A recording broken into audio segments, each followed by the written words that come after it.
Hello everyone, welcome to back new video. आपके अपने YouTube channel पर स्वागत है एमके एजुकेशन टूर में।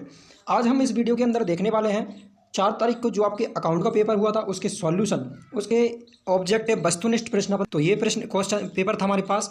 तो चलिए ये सेट डी का करवा रहा हूँ मैं आपके लिए। तो चलिए वीडियो प्रारंभ करते हैं। तो सबसे पहले देखिए सही विकल्प देखते हैं हम। ए बी सी 3 साझेदार हैं जिनका अनुपात दिया है 2/4, 2/4 और 2/8। यहाँ पे बी सेवानिवृत्त हो जाता है। इसका करेक्ट आंसर हो जाएगा डी वाला, 2:1 हो जाएगा। अब दूसरा देखते हैं अपन, किसी साझेदार की निवृत्ति मृत्यु पर उसके पूंजी खाते को जमा किया जाएगा। तो जो उसकी पूंजी खाता को जमा कर देते हैं, क्रेडिट करते हैं, तो वह उसके भाग की ख्याति के साथ की जाती है। ठीक है, तो चलिए आगे देखते हैं। प्रश्न क्रमांक 3 दिया है, अंशों पर बकाया याचना मांग पर ब्याज की दर नहीं हो सकती। तो यहाँ पे जो हमारी अपशिष्ट याचना होती है उस पर ब्याज की दर रहती है वो हमारी 10% रहती है, यानी कि इसका ये आंसर करेक्ट हो जाएगा। अब देखते हैं, अंशहरण के पुनः निर्गमन पर लाभ हस्तांतरित होता है। जो अंशों का हरण होता है तो जो उनका लाभ रहता है, जो अंशों का हरण उनका लाभ रहता है वह पूंजी आरक्षित में होता है, यानी कि जो पूंजी आरक्षित खाता रहता है उसमें ये हस्तांतरित होता है। इसके बाद देखते हैं हम अगला क्वेश्चन, साझेदारी संलेख के अभाव में, साझेदारी संलेख के अभाव में पूंजी पर ब्याज दिया था। तो देखिए हम समझते हैं जो साझेदारी संलेख होता है उस पर पूंजी पर ब्याज नहीं दिया था, सिर्फ ऋण पर ब्याज दिया था, वो दिया 6%। चलिए अगला देखते हैं, वह अनुपात जिसमें पुराने साझेदार नए साझेदारों के पक्ष में त्याग करने के लिए सहमत होते हैं, यानी कि क्या करने के लिए, त्याग। तो जो हमारा रहेगा वो त्याग अनुपात कहलाएगा। तो चलिए अब आगे देखते हैं। अब आता है हमारा रिक्त स्थान। रिक्त स्थान में पहला है, 1 वर्ष के दौरान उपार्जित आय में वृद्धि को निवल लाभ में जोड़ा जाता है।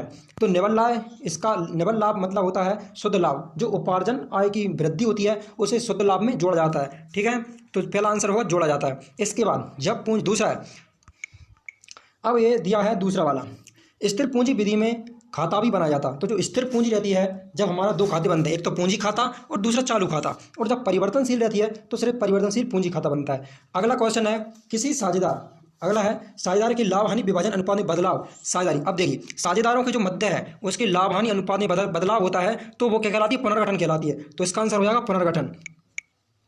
अगला है, किसी भी सूचना के अभाव में विद्यमान साझेदारों द्वारा सेवानिवृत्त या मृत साझेदार के भाग को अनुपात में विभाजित अग्रहित किया जाता है। तो जब कोई बिना सूचना के, जब कोई सूचना नहीं दी जाती है तो उसको पुराने अनुपात में किया जाता है। तो इसका हो जाएगा पुराने अनुपात।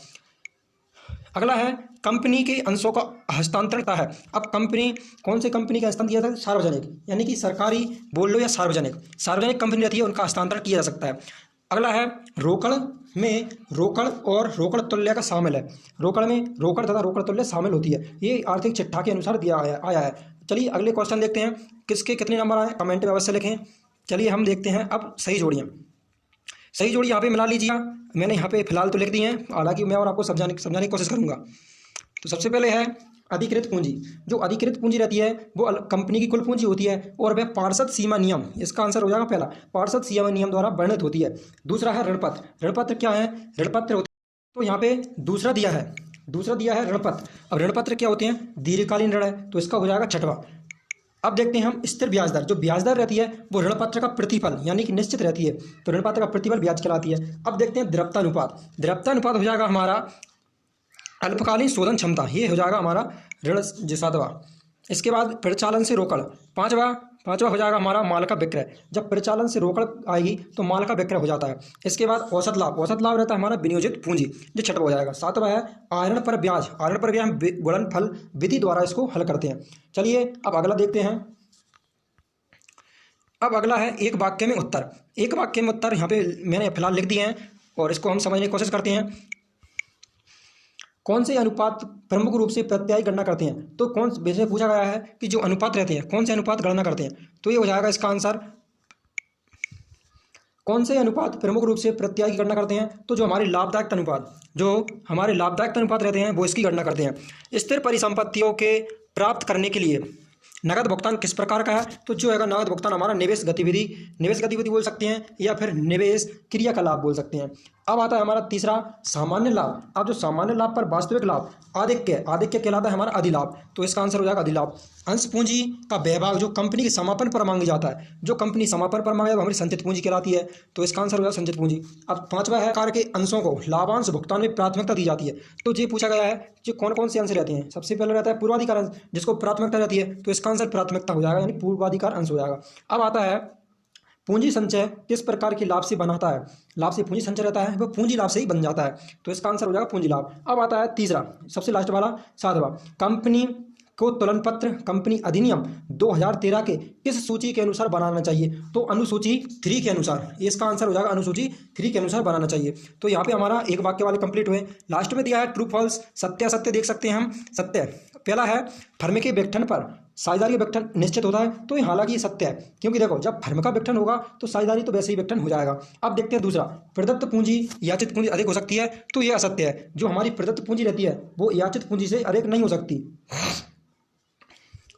तीसरा है ऋणपत्रधारी कंपनी के स्वामी होते हैं। तो ऋणपत्रधारी कंपनी के लेनदार होते हैं, स्वामी नहीं होते। तो ये असत्य हो जाएगा हमारा, असत्य हो जाएगा। अगला है कंपनी के वित्तीय विवरण रोकड़ प्रवाह विवरण भी शामिल है। तो हाँ, ये विवरण शामिल है। अब हो जाएगा साझेदारी संलेख बनाना अनिवार्य है। तो नहीं है, साझेदारी संलेख बनाना एक चेक है। तो यह क्या हो जाएगा हमारा, असत्य हो जाएगा। कंपनी के विघटन पर बैंक गतिविधि खर्च को बैंक खाते में हस्तांतरित किया जाता है। तो ये भी हमारा असत्य हो जाएगा। तो यहाँ हमने क्वेश्चन आंसर देखे इसके वस्तुनिष्ठ। अब अगली वीडियो लाऊंगा तो उसमें हम क्वेश्चन आंसर देखेंगे। तो ये वीडियो अच्छी लगी हो और किसके कितने नंबर आए हैं वो हमको कमेंट करके जरूर बताएं। तो चलिए मिलते हैं नेक्स्ट वीडियो में, तब तक के लिए जय हिंद जय भारत।